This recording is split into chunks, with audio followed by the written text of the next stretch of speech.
right, welcome to another edition of the Nets Insider Podcast. My name is Randy Zellea from backsportspage.com. With me, as always, is Rick Laughland from the Nets Insider. That's why he gets to have the little Nets Insider logo right next to him, so he can promote himself right there. And then with us from NBA TV, Ariel Epstein. Ariel, how are you today? I'm great. Thanks so much for having me on. I think I was watching everyone's faces during that opening video. Everyone's like, wow, all right, cool. This is all right. Wow, it's nice. It's a really nice intro. Well, we went to the highest expense. We went to the best editing, and we went to the offices of the NBA. We said we need the best opening video, and after they kicked us out, I made it. So after there, so that's the route we decided to go. And so it was funny. Right before we started, we were talking a little bit, and Rick, Ariel worked with you before, right? Sort of. Yeah, and I mean, Randy, you could speak to this. I mean, I know you have your own back sports page, and you have people that write for you. Ariel was a shining star from, and I don't want to embarrass her, but many years ago. Not surprised by all the great things she's doing now in the betting world. And I know Ariel is going to get into it in a minute because Randy and I, admittedly, are not big gamblers, don't know much about the industry. So curious for Ariel to share her expertise and analyzing some of these NBA games, including the disaster right now that's the Brooklyn Nets. So. And just to add one thing for that, if anyone ever wants to question on how bad of a gambler I am, if you've ever seen the movie Vegas Vacation and they show Chevy Chase, and by the way, this is me aging myself out, by the way. If anyone has ever seen the movie Vegas Vacation and they have the second casino where they have the guys doing this, pick a hand and everything, that's the type of casino where they flip a coin. That's the type of gambling I usually do. That's so this is an education episode for me, ladies and gentlemen. I'm glad to help as best as I can, and thank you again, Rick, for the kind words. Of course.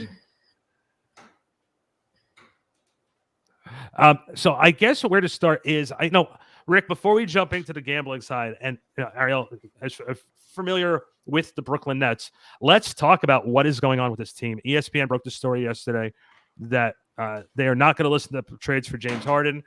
If you're calling about James Harden, they're going to hang up the phone on you. They're going to transfer you over to the ticket office to see if they can get you to buy some more tickets at the Barclays Center. They don't hear any offers for James Harden. Starting with you, Rick, what's your reaction to what's going on right now with the James Harden situation, not signing the extension, and sort of making comments that he's a little frustrated with what's going on with the organization? I have to be careful here, Randy, because I think we're going to have Jake Fisher, who was, of course, the writer of that Bleacher Report story, on in a couple weeks. And I'm not going to call the report hogwash because I think Jake is a very well-respected journalist. But let's face it, there should be no surprise that James Harden is not exactly thrilled with this Kyrie Irving situation, Steve Nash's rotations. They could have a great relationship, and I think that they do from everything I read and hear. But for him to be frustrated for this being a season where they have championship expectations, you have a part-time Kyrie Irving, you have Kevin Durant going down with the left knee sprain. He's got to be pulling whatever hair he has left out of his head at this point because unlike Kevin Durant and Kyrie Irving, he doesn't have a ring. So he is as hungry as those two are. He is looking to climb that mountaintop and get there for the first time. I mean, obviously made it the first time back. I think it was 2013 with Kevin Durant and the Oklahoma City Thunder. That's almost a decade ago. So here's a guy, he's going to enter free agency. The narrative really hasn't changed on him. He had told the Nets he's not going to sign a long-term extension, although he remains committed for this season and likely to re-sign, but he's never really been a free agent. So he deserves that opportunity to explore what is out there. But I think it was good on the Nets' part, as per the Woj bomb, let's call it, to say they're not going to actively even take offers for him ahead of the trade deadline. He has to be, and he is, fully invested on this season and let the chips fall where they may after the year. Ariel, please feel free to throw in your 2 cents. It's pretty depressing when you watch what this team looks like without their all-star Kevin Durant. Their defense has plummeted. The defense went from being a top 15 unit to now bottom 5 in the league ever since KD's been out. You can't expect for a team to also be reliant on a player that's on and off the court in Kyrie Irving. Every week you're changing your game plan because Kyrie is either in or out based on if this team is home or away. You can't build any kind of consistency. I mean, when you're looking at stability for a team, the Nets aren't it. KD's hurt, Kyrie's in and out. Now you're relying on James Harden to lift this team every single game. He's going to get wiped out the way he did last year. Same thing happened last year. Kyrie on and off the court because he decided to play, didn't want to play, went to a birthday party, stayed out of a birthday party, whatever. I mean, he was all over the place. And then you have KD, who missed a large portion of the year. Then you finally thought for the first time after 9 games total last year that you were going to get all these all-stars together. And then James Harden gets hurt because he had to play too many games where no one else is around. And I could see the same thing happening where this team looks so good on paper. Then James Harden gets hurt. KD comes back. Now you have KD and no Harden. It's just a mess of consistency for the Nets. And that's the problem. And there's no continuity within the offense. Even when all 3 guys are on the court, the guys are relying more on their talent than they are about an offensive strategy. And for me, being a basketball guy who likes to coach, for those who don't know, I've coached high school, and right now I am an unbelievable 5th grade coach. Go me. I think that you have to understand about strategy, and you have to understand about continuity, about playing your strengths on the court. Yes, 3 great players in Durant, Harden, and Irving, and great pieces like Griffin and LaMarcus Aldridge who can help stretch the floor and make you not double. Even if you have those big 3 on the floor, you can find a way maybe to double Durant and let the other 2 guys hurt you and let the other 4 guys hurt you. But Griffin can still shoot the ball, which has always been a big thing. I always said, and Amari Stoudemire is the best example I can give of it. Amari Stoudemire had reconstructive knee surgery, didn't have his explosiveness, and playing with Shaquille O'Neal forced him to develop a jump shot. Blake Griffin has a jump shot. He can still go to the lane and he can still rebound, but he's still a threat. LaMarcus Aldridge, listen, you can play pick and roll basketball with LaMarcus Aldridge. The only thing you don't want to do is have the game in LaMarcus Aldridge's hands. And now being a part of this team, he doesn't need to, but he can still contribute and also give them a post presence that they were missing last year as well.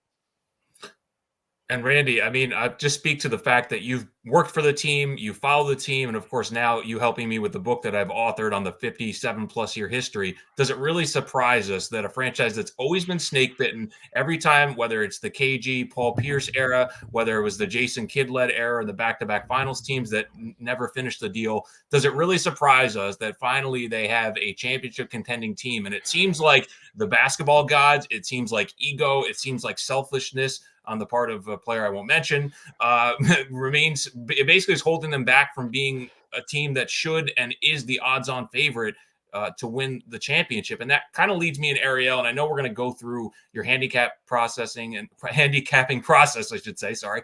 And you're going to educate Randy and me on the gambling side of this. But if I could ask you specifically about the Nets title odds, have those, since the Kevin Durant injury, since Kyrie Irving being on a part-time basis, I know they were the preseason favorites. Has any of that, those odds makers, changed as far as the Nets still being title favorites at this point in the year? No, I'm still seeing that the Nets are the favorites at plus 280, which is incredible based on the way the Warriors are playing. Golden State's been one of the top 10 defenses all year, and they still have the second shortest odds at plus 450 behind the Nets. What that's telling me, the book's relying on this Brooklyn team to get healthy at the right time. Maybe that is the case. Maybe it is better to get injured in January and December as opposed to in April, May, June. That's what we saw the Lakers struggle with last year. The Lakers were healthy in the first half of the year. Then LeBron goes down the game before the All-Star game, and he ends up missing a large chunk of the second half of the season, and the Lakers plummeted down to essentially a playing game. And that's what I think the Brooklyn Nets can rely on, is getting healthy at the right time. If KD is going to be hurt right now, so be it. Just do what you can to keep James Harden healthy, so when KD comes back, you can have your triple-headed monster in those games with Kyrie. That's why these odds are probably still short on Brooklyn, because when you look at them on paper, they are super talented. And looking at the rest of the Eastern Conference, you're pretty much just looking at Milwaukee, because the only other team aside from Brooklyn and Milwaukee inside that top 6 in the odds is Miami. You've got Brooklyn plus 280, Milwaukee at 7-1. The next best team has the 6th shortest odds, and that's Miami at 16-1. They're behind Golden State, Milwaukee, Phoenix, and Utah. The book is telling us that the Eastern Conference is weak this year. The Western Conference, way more competitive, with Golden State, Phoenix, and Utah fighting it out. Now you've got Brooklyn and Milwaukee, and then there's a huge drop-off to Miami. That's why Brooklyn's still in the lead, most likely. I never said that Miami wasn't a favorite to win the championship. In my preseason poll, I picked Miami to be the number 1 team in the Eastern Conference. So And that's I mean, because I the way love the Heat. They're just having a lot of injury issues too. Jimmy Butler's questionable tomorrow. Butler's been questionable all year. Kyle Lowry's been out. There's just been a lot of injuries to Miami, and Bam Adebayo missed a chunk of time. Now, again, Miami could do the same thing and get healthy at the right time. I just don't have as much faith in Jimmy Butler and Kyle Lowry staying healthy as I do for KD coming back. Because if KD comes back at the right time of year, he should be ready to go. And Ariel, go ahead, Dan, Randy. I was just going to make a little joke that the Miami Heat are leading the league in uniforms because they have like 19 different uniforms they wear throughout the year. So I don't know if they're doing a gambling line the on throwback jerseys. I was going to say that I think they have maybe arguably the best uniform combination, that the South Beach Miami Vice style. I love it. that. Yeah, do they have a gambling line on which uniforms they're going to wear game by game? Because I really think that they should have that. I think sounds like a Super Bowl prop. Yeah. That's where Rick and I, do it. Where we were with the Giants for so many years, so we're used to having. All right, so we bet you on the kickoff. What's it going to be? Right, Randy, you can't use the Giants and Super Bowl in the same sentence, at least over the last decade, or even really playoff matter. No. I'm sorry, Ariel reminded me when you were talking about the Warriors, and I agree with you. The fact that they have the second shortest odds, I guess you could say, of being a front runner for the title. It's funny because the Nets now, they go to Golden State on Saturday, marquee national game. I don't know if there's been any line on the game yet whatsoever, but I was in the same camp as you were, Ariel, that I thought the timing for the Kevin Durant injury, while you never root for injuries, you're never happy with them, it wasn't the worst thing in the world because it was pre-All-Star break. He'll have extra time to rest. But then I looked at the schedule and I looked at where the Nets are going to be going to Golden State, Phoenix. They have let's call it a bye at Sacramento, followed by the Jazz and Nuggets. So this is arguably going to be the toughest stretch of the schedule. The only silver lining here is Kyrie Irving is eligible, assuming he's in a mood to play that any given day. My question, I guess, to you, Ariel, would be if you could walk us through your process as far as the handicapping is concerned for NBA games, and if there's any information out at this point about that Saturday marquee game between the Brooklyn Nets and the Golden State Warriors. So to start off, there's no line yet on a Saturday game. I mean, we're lucky if we get a Thursday game and the rate the NBA is going. And we're recording this on a Thursday. No, I'm just kidding. They usually do post these props around the time of the tip of the night before. So we'll probably start to see 7 to 8, 9 p.m. Eastern time the next day's props. Friday night, we'll start to see Saturday props come out, especially like a Thursday night like this. We only have a couple of games, so then tomorrow it's going to be different. But anyway, when it comes to my process, I don't really bet as many sides and totals, which I think I told you guys, like, I really, really love NBA props. I just find there to be such a good edge in the market because you only are really handicapping 5 to 6 players, and those 5 to 6 players don't change their roles so much. I look at the defenses that are bottom 10 against points, rebounds, and assists, meaning they allow the top 10 most points, most rebounds, most assists to their opponents. Once I find those, I go and check all of the different players that are leading those teams in scoring, rebounds, assists, etc. And then I go and look and see how many of those or how those players did against defenses that are bottom 10 in points allowed. How did those players do against defenses that allowed the top 10 most rebounds?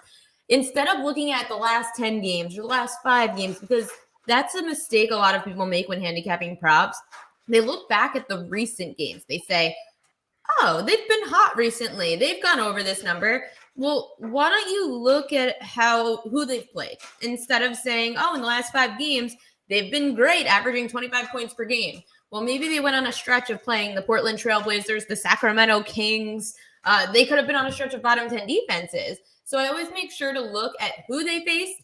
I look at all of the teams they faced all year, and I take those averages if they've been up against a bunch of bottom 10 defenses or rebounding defenses, and then I see which players have a really good edge. And like I could give an example. I already capped some of the Friday slate. And in the Friday slate, I found this crazy trend early in the season about the Boston Celtics. The Celtics have been a bottom 10 defense this year against guards, and in particular, shooting guards. Looking at the shooting guards of the Atlanta Hawks, you've got Bogdan Bogdanović.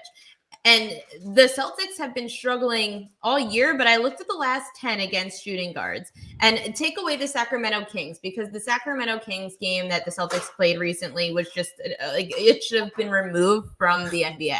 That was just disgusting. But Sacramento didn't show up. So take the 10 games before that. The lead shooting guard on each team against the Celtics in the last 10 games is averaging just under 21 points per game.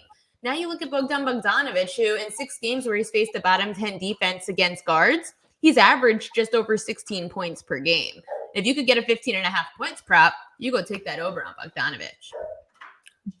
Interesting. And I'm curious, I have one before you jump in, Randy. So if we're looking ahead, and I know there's no props or lines or anything like that, but if I were to say a Kyrie Irving, James Harden combination over under 50 combined points between the two, if you had to steer a better or just somebody in one direction or the other, what would your answer to that be? So over under 50 points combined between Harden and Irving. Depends again on who they're playing. So like the Warriors, for instance, Saturday. Okay, so the Warriors game, I would not be betting any kind of overs on points, just because my metric is all about taking bottom 10 defenses. I'm not looking necessarily at top 10 defenses because, yeah, you could look to unders, except am I really going to bet an under on Kyrie Irving or James Harden points props? Probably not. If anything, maybe a more James Harden under if Kyrie's on the floor, because then you have Harden who could dish the ball out more. But in the games where it's just Harden, I mean, who else is putting up points for this team? So that's where a game like Golden State wouldn't be a situation for me where I would go and look at any of the Nets points props. In fact, I would probably be looking at the Warriors points props at that rate, because the Nets defense has been so bad. And with the Nets Kyrie situation, there's definitely some something to be said though about the offensive scoring that the Nets can put up if they're up against the bottom 10 defense. Like, let's just say the Nets go up against, I'm trying to think of a bottom 10 defense in the East, because I'm only thinking of teams in the West right now, and I don't know why. Indiana just let up, like 158 points to Indiana's defense is getting much worse. I actually do have it up. So let me run. Let's just say Atlanta.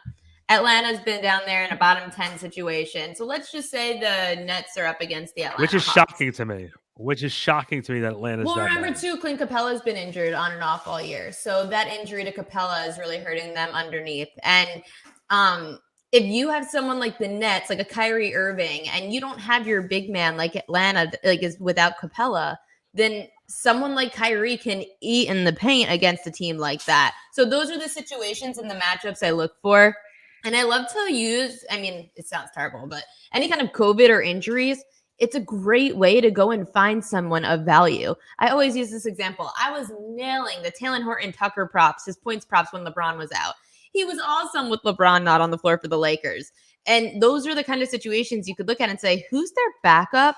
How are they doing in these situations when so-and-so is out? Like Kevon Looney for Golden State without Draymond Green. Like, these are the kinds of players that you could look for that the book isn't going to look at right away. That's where you find your edge. Or a Patty Mills without Kyrie Irving being out.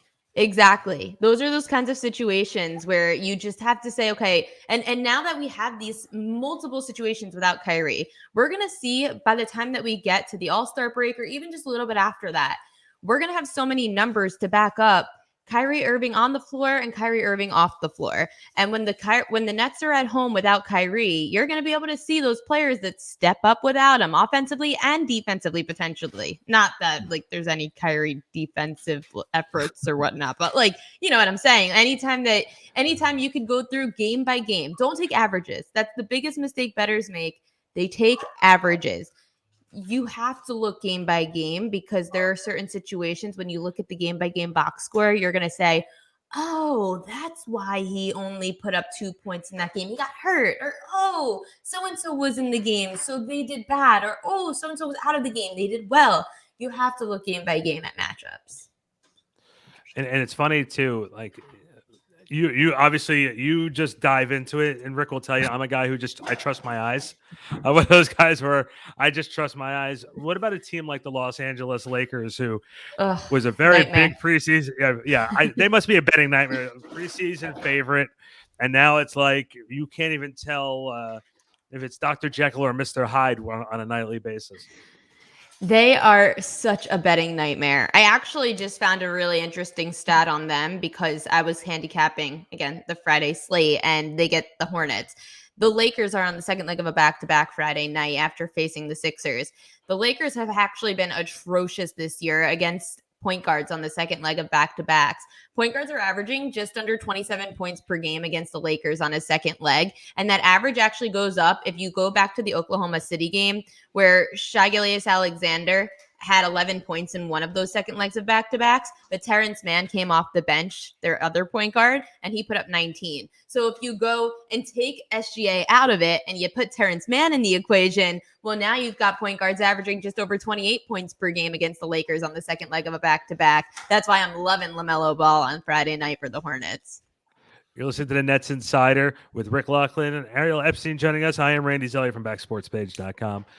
One last thing on the Nets. I just have to ask, because, and this is not a gambling question, but this is just a future question. Kyrie doesn't sign his extension. James Harden is dangling with this extension thing. Kevin Durant does. If for one of those three leaves, or maybe two out of the three leaves, this team is very handicapped for the future. Like, you want to talk about a big gamble. This is a big gamble that the Nets and the fans and the organization has made on gambling on Irving and Harden. Durant's here for the long haul, whether we like it or not. Do you guys think, in your opinion, are they going to lose one or two during this offseason?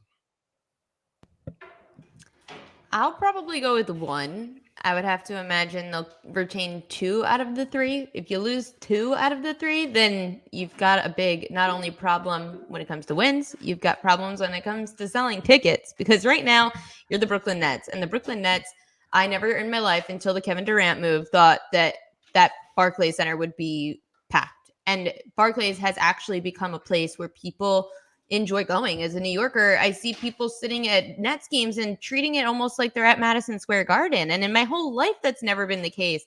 Now you're going to Brooklyn, which is a hike, and you're going to get to watch Kevin Durant, Kevin Durant, James Harden, maybe Kyrie Irving at some point. And you're going to lose 2 out of 3. Let's just say you have Kevin Durant out there. Even though he's amazing, James Harden's great too. And look at what he's dealing with. This Nets defense is struggling tremendously as a one-man show. You need to have KD and a second star. And what has the NBA showed us? You need at least 2 big players to win a championship. And LeBron James couldn't even do it himself. He had to bring AD in from New Orleans. KD can't do it on his own. He needs 2 pieces. And whether you get rid of Kyrie for next year and you keep James Harden, or you sell James Harden away and you get another player if Kyrie can't play in Brooklyn, then you've got to go do that. I just can't see a world where the Nets get rid of 2 out of these 3 stars unless it's Harden and Kyrie, because Kyrie they don't want to deal with anymore. But you got to bring somebody else in. And to that point, Ariel, do you have any published information? I know you do prop bets as it relates to the games, but as far as the likelihood, or, where is where is Kyrie Irving going to land next year? Who is James Harden going to sign with?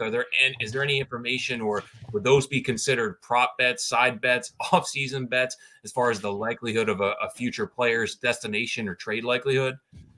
It'd be interesting if the books start doing this with the NBA. Now they don't do this with they don't do trades trades with the NFL, but they will do free agency. So the NFL will, in the off season, put up next team for so and so. They did it for Russell Wilson this past off season.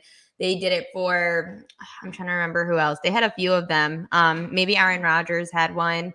Tom Brady definitely did a couple of years ago. They will put free agents because they know that and they will put on there too, the team that they're at included, but they will put free agents on the market, FanDuel, or I've seen FanDuel do it. And it depends too on the book. Sometimes certain states don't allow for you to do it. So it was very subjective. Like Colorado allows for it, but certain states don't. The NBA, I've never seen it though. I would be very interested to see if they would do something like that for a big name like a James Harden. And by the way, for those who want to know, the NBA collective bargaining agreement, not over until the 23-24 season. So we have a couple of years left before we start negotiating for all NBA players to be making $100 million a year. annually. So I'm just saying it's going to happen eventually. I'm waiting for the media members to be making $100 million evenly. And I think that'll work at some Keep point. waiting. Don't hold your breath. Yeah. Listen, everybody has got a dream. This is mine. With that being said, guys, I don't have anything else. Rick, I don't know if you do. Ariel, I personally want to thank you for coming on.